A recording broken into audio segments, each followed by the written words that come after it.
So I'm going to minimize iThink. And on my desktop, you'll see an icon shortcut for isee NetSim. So let's just open that up and take a look. This is isee NetSim. This is the wizard which helps you publish the model to a host website that's running the isee NetSim server, as Kareem explained in the beginning. This is the welcome screen. It just reminds you to export for NetSim, and it gives you a link to read more about preparing your models for NetSim, which is a web page that we have that talks about the things that I'm talking about today, setting up the pages, etc. So that's a handy link if you forget what to do, or you want to find out what's supported. So let's go ahead and hit next. This is the main screen of the isee NetSim wizard. There are 3 steps. You have to select the location of the TXM file. That's the file that we just exported for NetSim. You need to decide where you're going to publish the model. What is the host that's running the isee NetSim server software? And then you need to provide login information. Let's go ahead and take a look. On the desktop here, you'll notice my pointer is pointing to resourcedynamics.txm. That's my exported NetSim file. Note it's not the model file, which would have an ITM extension or STM extension if it was STELLA. So we actually have to export this model and use that with isee NetSim. And it has an isee NetSim icon on it. So let's perform the first step. We'll choose that model. Step 2 is the publishing URL. Kareem mentioned that we include free hosting if you purchase isee NetSim. And if you want to take advantage of the free hosting option, you can choose Foreo Broadcast. There's a link here explaining what is Foreo Broadcast.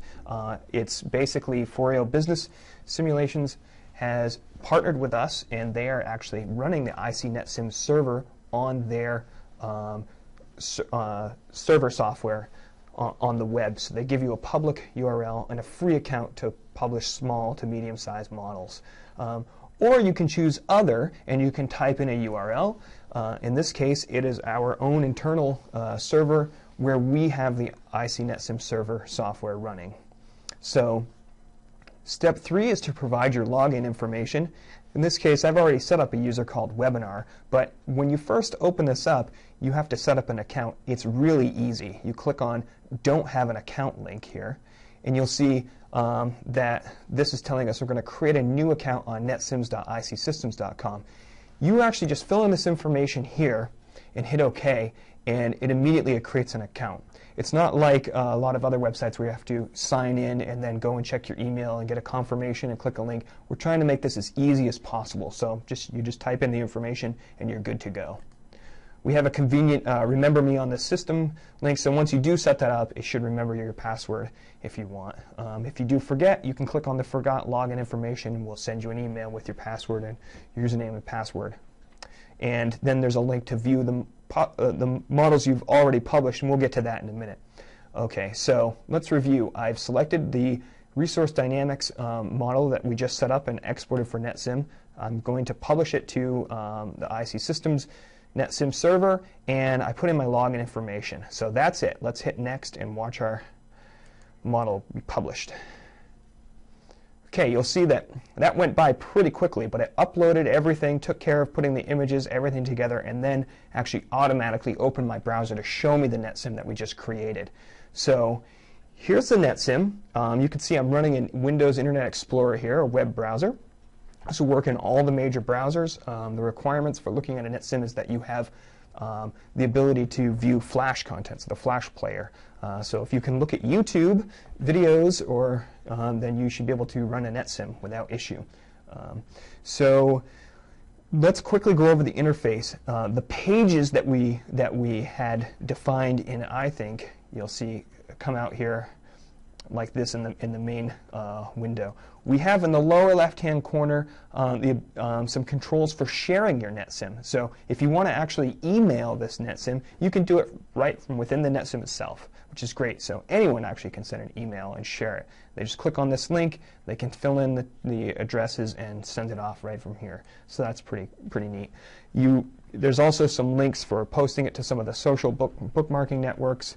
And of course, you could always just take the URL, copy and paste it, send it in an email or an instant message, etc. to friends. So let's try out our buttons here. We have the background and context. Great, there's our window. We can navigate to our control panel. Let's go ahead and run the model. Excellent. You can click on the graph and get information. That's great. Let's go back to the main page, and we can also explore the model structure. So here we go. This is a picture of the model.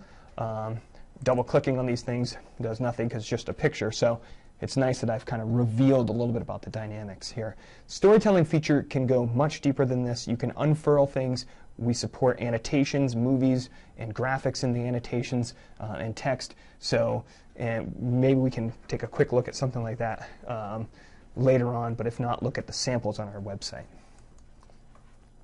Okay, so we've created a model for NetSim and published it. Now let's talk about editing that model and changing it. So what I'm going to do is close out my browser here, and I'm actually just going to go back to iThink.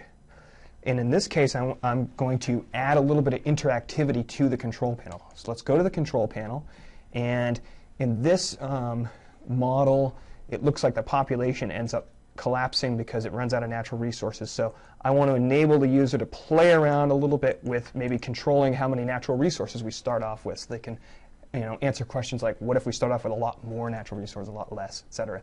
So I'm going to put down a knob here to control that initial value of natural resources. Pull in the initial. I'm going to have it range from 100 to 10,000. We'll have it move in increments of 100, and I'm going to actually put down a text box for the label so I can have a nice big label that we can read easily, and I can change the text here. So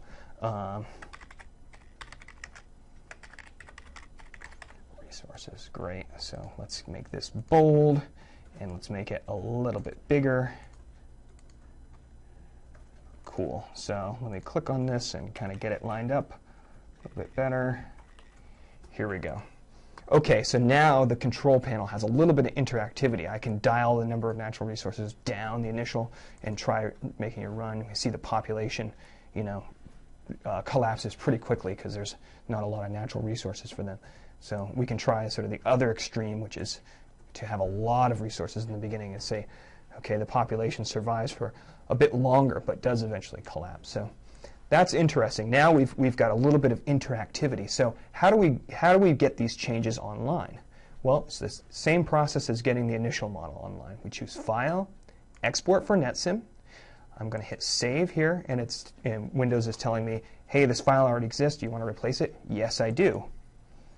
Okay, great. So I'm going to go back to the wizard. You'll notice I didn't close the wizard, so we're on the last screen where we completed our initial upload. So we can just hit back and notice everything is left filled in. So this is great.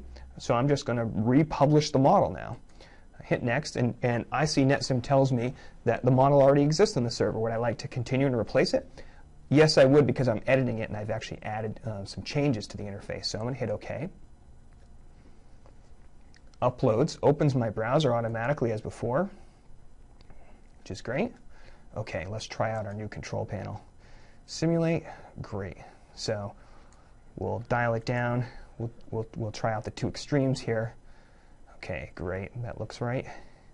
And put this over here. Okay, everything looks good. That's great. So I'm going to close this out.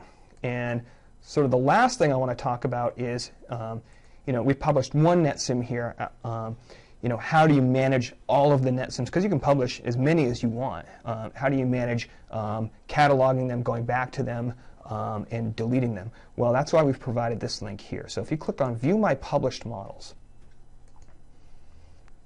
it's going to open up your browser and take you to a page where you can log in using your same credentials.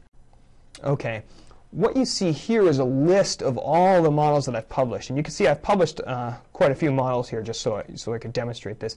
This is an interactive grid, so if we want to look at the one we just published, we could maybe sort it by date, by published date. And so there's Resource Dynamics. We can click on the link, and it will actually open up a new browser window that will show us the NetSim that we're interested in.